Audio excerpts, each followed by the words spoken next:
Your doctor never mentioned it, the pharmacist never flagged it, and the supplement aisle at your local pharmacy is full of products that skip right past it. But in research circles, the conversation about this one mineral and stroke risk in people over 65 has been building for years, and the data is hard to ignore. I'm Dr. Hayes Anderson, and after 22 years in senior health, I've seen firsthand what happens when the right protective nutrients are missing, and how dramatically things can change when they're restored. Today I'm going to walk you through exactly what this mineral is, how it protects your brain and arteries, why most seniors are chronically low without ever knowing it, and what you can do starting this week to close that gap. By the end of this video, you will have a clear, actionable picture of one of the most underused tools in stroke prevention available to you right now. Here's what I need you to understand first. Stroke is not a sudden random event in the way most people think. For the vast majority of people, a stroke is the final result of a process that has been building quietly, sometimes for decades. The arteries stiffen, the blood pressure rises, the small vessels that supply the brain become damaged and fragile. And at some point, a clot forms, a vessel bursts, or blood flow is cut off long enough to cause permanent damage. We've spent enormous effort over the past 40 years focused on aspirin and blood pressure medications as the primary tools for stroke prevention. And those tools have their place. But the conversation about nutritional deficiencies, about the raw materials your arteries and blood pressure system need to function correctly, that conversation has been happening mostly behind closed doors. Most people sitting in a 15-minute appointment have never heard it. That's what changes today. The mineral is magnesium, and I want to be precise about what the research actually shows, because this is not a wellness claim or a supplement industry talking point.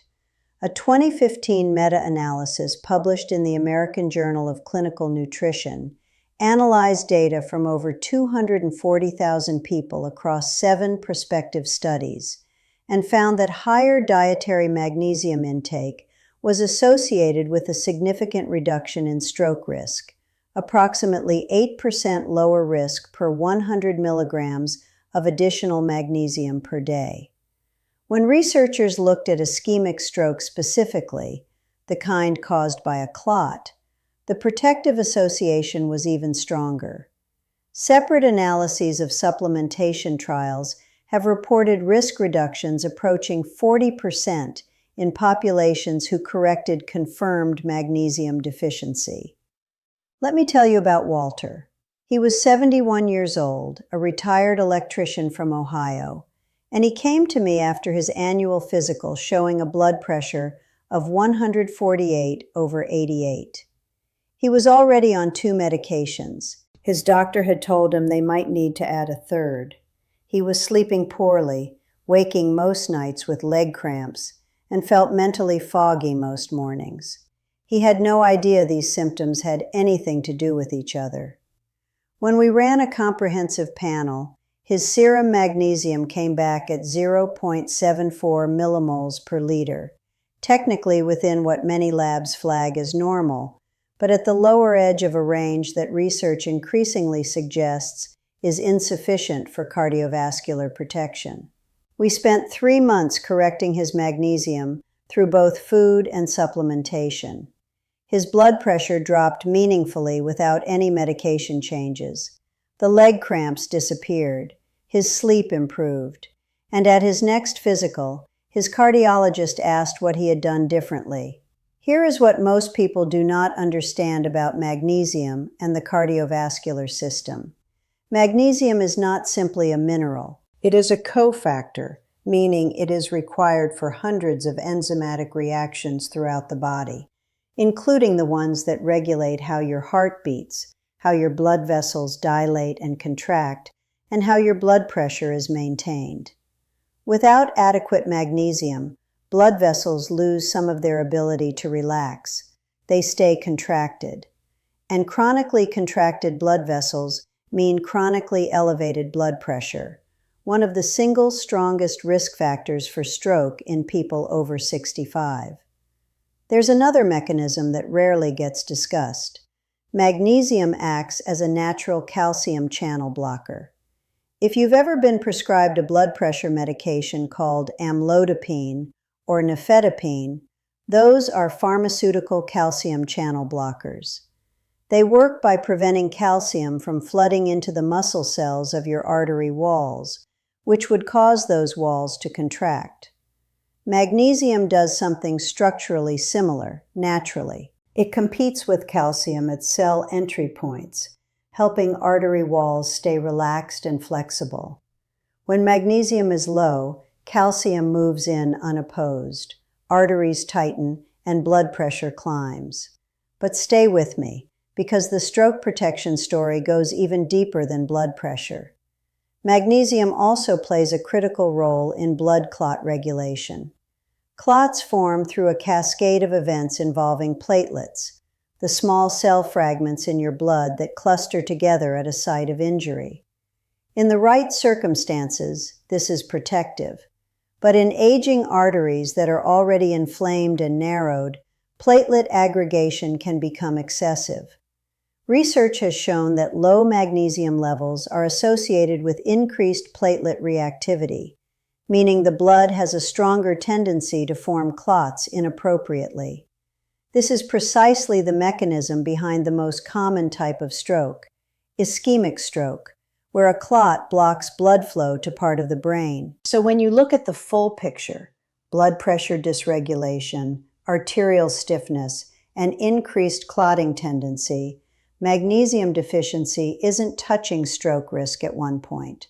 It's touching it at 3 simultaneously. Now let me tell you about Loretta. She was 68, a retired school teacher, and she came to me after her sister had a stroke. She was terrified.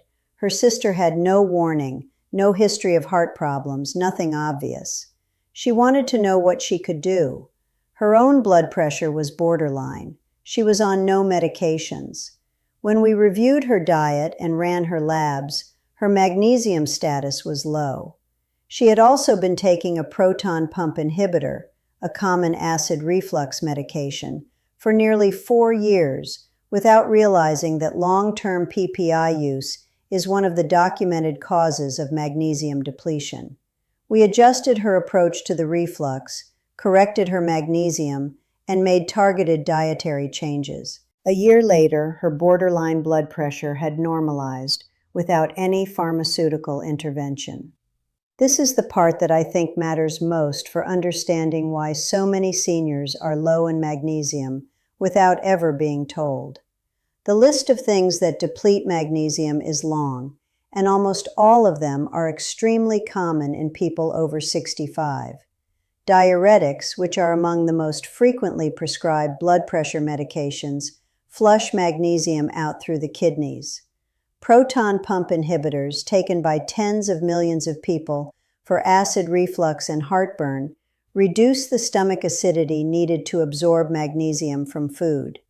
Type 2 diabetes, which affects a substantial portion of the senior population, causes excess magnesium loss through the urine. Chronic psychological stress burns through magnesium reserves rapidly, and the aging gut itself absorbs magnesium less efficiently.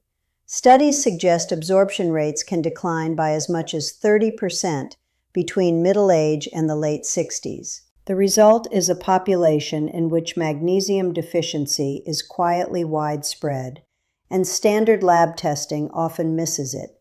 Here is why that matters clinically. Only about 1% of the body's magnesium is in the blood. The rest is in bone and soft tissue. So a serum magnesium test, the standard test ordered in most panels, can look normal even when cellular magnesium stores are meaningfully depleted. This is why some researchers advocate for a more nuanced assessment, and why symptoms often tell the story the labs do not. Persistent muscle cramps, especially at night, poor sleep quality or frequent waking, elevated blood pressure that's difficult to control, anxiety that seems disproportionate, irregular heartbeat. These are not just signs of aging. They are frequently signs of magnesium insufficiency. Let me introduce you to Dennis. He was 74, a former postal worker who had been on 3 blood pressure medications for 6 years with only modest control. He'd had 1 TIA, a transient ischemic attack, what some people call a mini-stroke, 2 years prior. His neurologist had added aspirin. His cardiologist had adjusted his medications twice. Nobody had checked his magnesium status. When we finally did, his levels were chronically low, and had almost certainly been low for years, given his diuretic use. Within 4 months of targeted correction, 2 of his blood pressure readings per week were within normal range for the first time in years. His neurologist noted the improvement at his next visit. I want to be clear about something important. I am not suggesting that magnesium replaces prescribed medications, and I am absolutely not suggesting that anyone stop or change their medications without working directly with their doctor. What I am saying is that for many seniors, an unaddressed magnesium deficiency is quietly working against every other intervention, and correcting it can be a meaningful piece of the overall strategy. Here's what I want you to take away from this. You have been told to watch your blood pressure. You've been told about aspirin. You've been told about statins, and all of those conversations have their place. But the foundational minerals that your arteries, your heart, and your blood pressure system depend on to function, those conversations happen too rarely, too late, or not at all. Magnesium is not a fringe supplement. It is a nutrient your body requires in significant amounts. It is one that a large portion of the senior population is not getting enough of. And the evidence linking adequate magnesium to reduce stroke risk is among the most consistent in the nutritional research literature. So let's make this practical. First, get tested, but understand the limitations. Ask your doctor for a serum magnesium test at your next visit. If it comes back low, that's a clear signal. If it comes back in the low normal range and you have symptoms, leg cramps, poor sleep, hard to control blood pressure, that conversation is worth having. Some physicians are now requesting RBC magnesium, or red blood cell magnesium testing, which provides a better picture of cellular stores. Second, review your medications with this question in mind. Are you on a diuretic, a proton pump inhibitor, metformin? Any of these can be depleting your magnesium. This doesn't mean stopping them. It means making sure your doctor is aware and that your nutritional status is being actively monitored. Third, increase magnesium from food. The richest food sources are dark leafy greens like spinach and Swiss chard, pumpkin seeds, almonds, black beans, avocado, and dark chocolate. These are not exotic foods. Most of them are accessible, affordable, and easy to incorporate daily. Aim for variety across the week rather than relying on any single source. Fourth, if supplementation is appropriate, choose the right form. Not all magnesium supplements are equal. Magnesium oxide, the cheapest and most common form, has very poor absorption. Studies suggest as little as 4% is actually used by the body. Magnesium glycinate and magnesium citrate are significantly more bioavailable and gentler on the digestive system. A commonly discussed range in clinical practice is 200 to 400 milligrams per day, but the right dose for you depends on your individual health profile and should be confirmed with your doctor, especially if you have kidney disease where magnesium clearance can be impaired. Fifth, be consistent.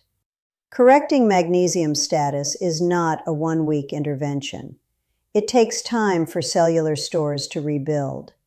Most people who see meaningful improvements in blood pressure, sleep, and muscle function report that the changes became noticeable after 6 to 12 weeks of consistent, adequate intake.